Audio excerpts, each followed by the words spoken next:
The term pornography originates from the Greek pornographos, meaning writings about prostitutes.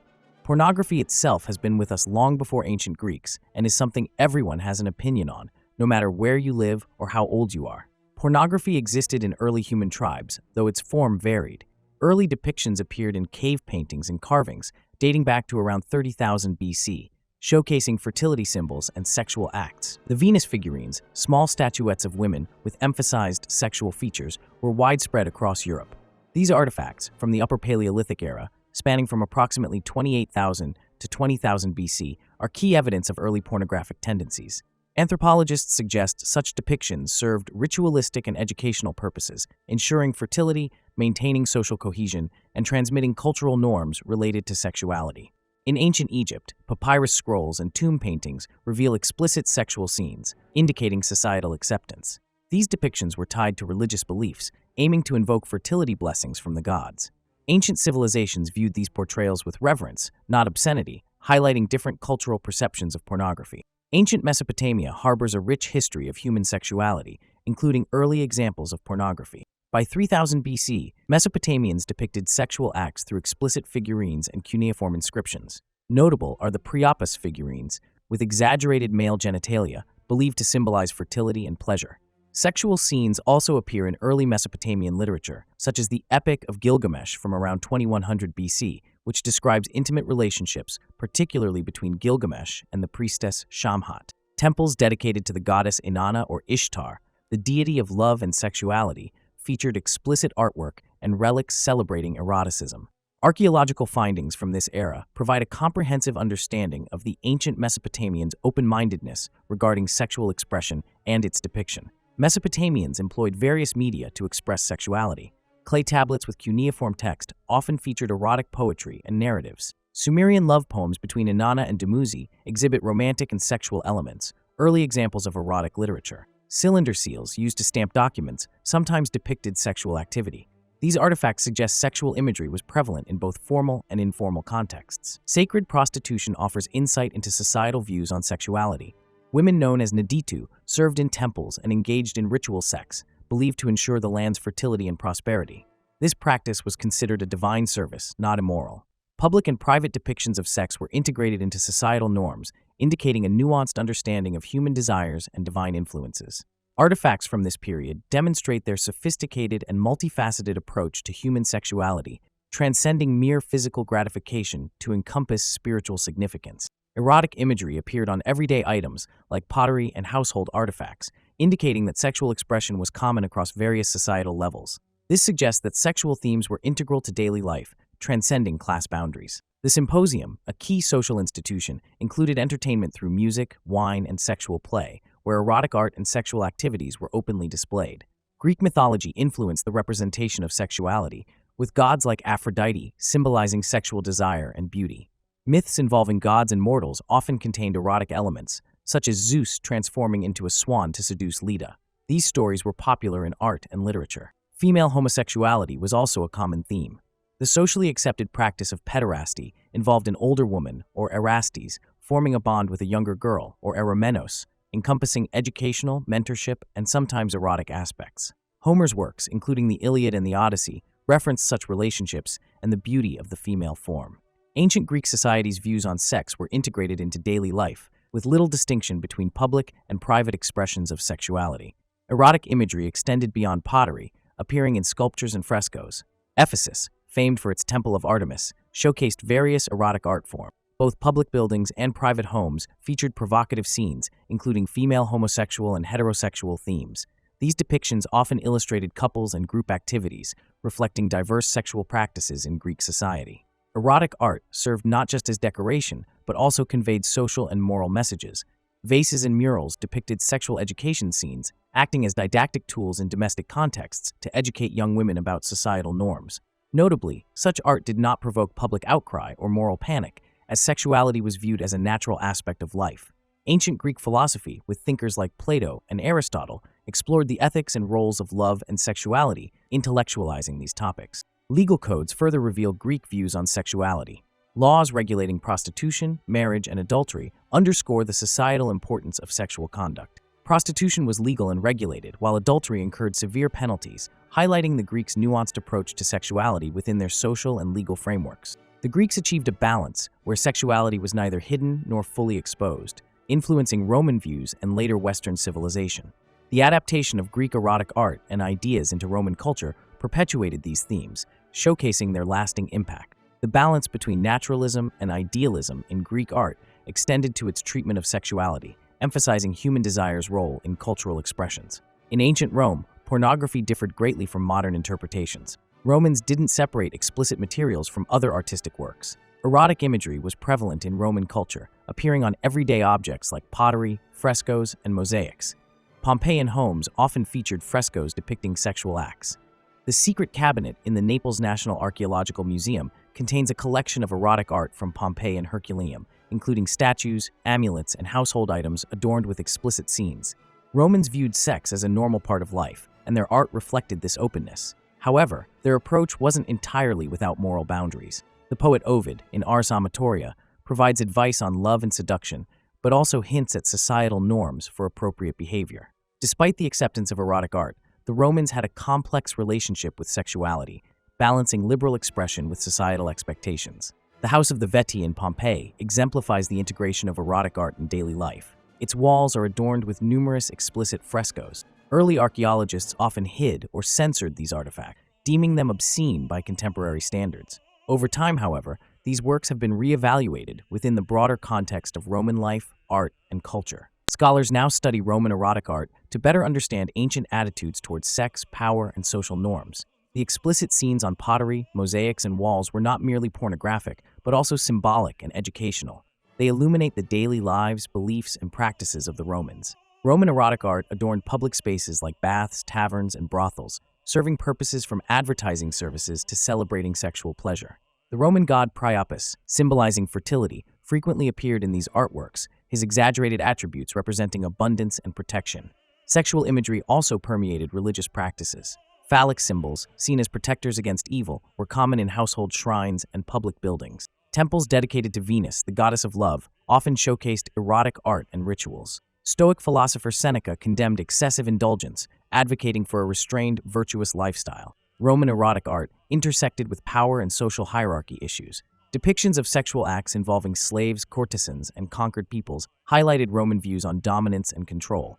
While many Romans accepted and celebrated erotic imagery, its display often reinforced social and gender hierarchies. Pornography in ancient China dates back thousands of years. The Zhou dynasty, from 1046 to 26 BC, documented lewd art and texts, including explicit illustrations on pottery and other artifacts. These texts discussed sexual techniques believed to enhance life force. The Han dynasty, from 206 BC to 220 AD, produced sexually explicit literature, with hand scrolls featuring erotic content becoming popular. Notable among these is the 18 Touches, a series of explicit paintings. By the Tang dynasty, 618 to 907 AD, erotic art grew more sophisticated, with artists using silk and paper for high-quality paintings. Sexual manuals like the Manual of the Lotus Chamber provided detailed guidance, inspired by the Taoist belief in sexual energy's health benefits.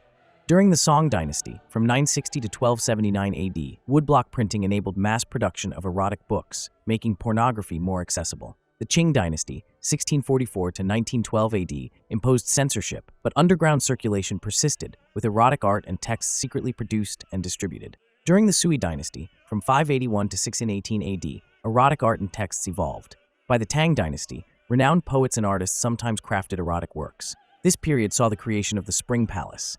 The Ming dynasty, 1368-1644 AD, saw a resurgence in erotic material production, exemplified by Jin Ping Mei, The Plum in the Golden Vase, a novel vividly depicting sexual escapades.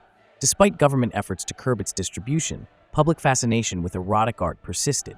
Improved printing technology facilitated the production and dissemination of these works. By the late Ming period, erotic illustrations and texts had gained significant popularity, often integrating political satire and social commentary. The Qing dynasty's crackdown on explicit content didn't eradicate pornography but drove it underground. The enduring presence of erotic art and literature in ancient China suggests a nuanced understanding and acceptance of sexuality, despite frequent suppression attempts. These artifacts offer modern scholars valuable insights into the cultural and social frameworks of the time.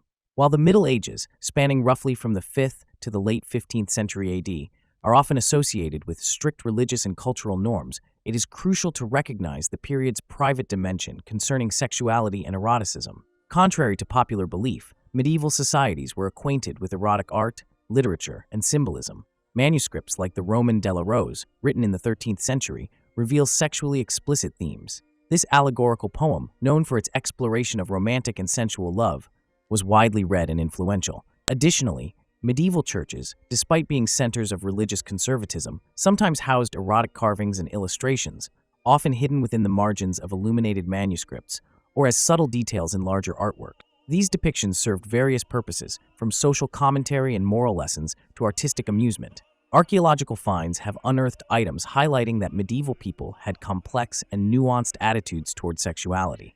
Medieval eroticism manifested in secular art and literature. Chaucer's The Canterbury Tales, from the late 14th century, contains narratives with explicit sexual content. Stories like The Miller's Tale depict adultery and lechery, reflecting contemporary views on sexuality. Medieval medical texts offered insights into sexual practices and herbal remedies for enhancing libido and treating dysfunctions. Practitioners like Hildegard of Bingen documented natural substances believed to influence sexual desire. The Trotula, a 12th century compendium on women's health, addresses conception and sexual pleasure. Giovanni Boccaccio's Decameron, written in the mid-14th century, also features detailed sexual narratives, showing a society not sexually repressed. Erotic imagery appeared in playing cards, which became popular by the late Middle Ages, sometimes featuring risque illustrations, highlighting the acceptance of erotic content in daily life. Vernacular literature in the Middle Ages spread erotic content. Works like the Fableaux, 12th and 13th century French narrative poems, included bawdy tales and crude humor that resonated with common audiences. These stories explored themes of infidelity, lust, and sexual trickery, reflecting medieval sexual mores and attitudes. Eroticism thrived in visual art, especially illuminated manuscripts. Marginalia, the notes and doodles in manuscript margins, often featured lewd imagery. The Loutrell Psalter contains numerous provocative illustrations of human and animal figures in suggestive poses. Similarly, misericords, small wooden shelves under folding seats in medieval churches, were carved with explicit scenes, hidden but known to the initiated. These artifacts indicate that erotic themes were subtly yet prevalently woven into medieval daily life. Even in public places, symbolism and imagery conveyed sexual innuendos, highlighting the duality of public decorum and private indulgence. Legal records from the Middle Ages illustrate society's complex relationship with eroticism and pornography. Court cases and legal texts addressed adultery, prostitution, and other sexual misdemeanors, revealing the prevalence and regulation of these activities. 13th century London had designated brothel areas governed by municipal ordinances. Prostitution was tolerated under strict conditions, reflecting a pragmatic approach by medieval authorities. Religious institutions, despite promoting chastity, sometimes ignored illicit activities. Artifacts and texts from monastic settings containing erotic content indicate that even within religious life, sexual expression persisted.